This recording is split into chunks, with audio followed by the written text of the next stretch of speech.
ওই যে টেলা, ওই টেলার চাকা দিয়ে গেছে।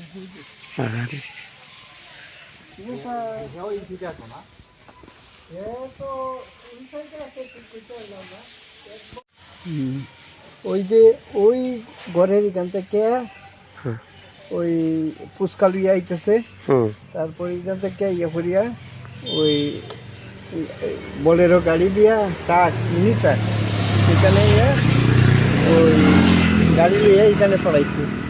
পড়াইয়া তো এইদিকে আমরা লাস্ট দেখছি এখানে তারপর গাড়ি এখানে ফুচকার এই সেই সাংঘাতিক অবস্থা। এইরকম তো সাংঘাতিক। আচ্ছা, বোলেরো গাড়ির সঙ্গে যিনি ফুচকা চালক টেলা নিয়ে আইতাছে, হ্যাঁ, ওনার সঙ্গে সজোরে ধাক্কা লাগছে গাড়িটার। ধাক্কাই না পালাইছে এখানে। আচ্ছা, রাস্তার পাশে পালাইছে। হ্যাঁ, পালাইছে। এতে কোনো হতাহত কেউ হয়েছে নি?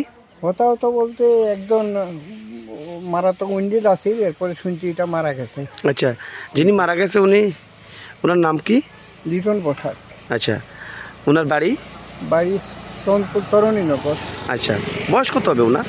বয়স 40-45। আচ্ছা, ফুচকা ব্যবসায়ী উনি কাঞ্চনবাড়ি বাজার সেরে আসার পথে অ্যাক্সিডেন্ট হয়েছে। আচ্ছা, কয়টার সময় হয়েছে ঘটনাটা? তো 9:30 এইরকম টাইম। আচ্ছা, তো যেখানে অ্যাক্সিডেন্টটা হয়েছে এই জায়গাটার নাম কি? এটা রামনগর, কাঞ্চনবাড়ি বাজার সংলগ্ন বাজার।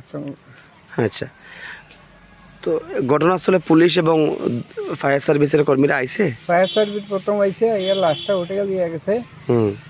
তারপর এই পুলিশ আইছে, এরপরে রাত্রে আবার টিএসআর লইয়া পুলিশ আইছে, গাড়িটা তুলিয়া সকালের সময় লইয়া গেছে থানাতে।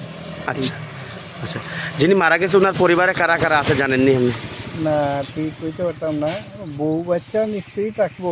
আচ্ছা, আর এরাই। আচ্ছা, আপনারা যেখানে অ্যাক্সিডেন্ট হয়েছে এই এলাকারই পাশে ওনার পাশের বাড়ি। আচ্ছা, কি নাম কাকু আপনার? বিমল দত্ত। আচ্ছা, ধন্যবাদ।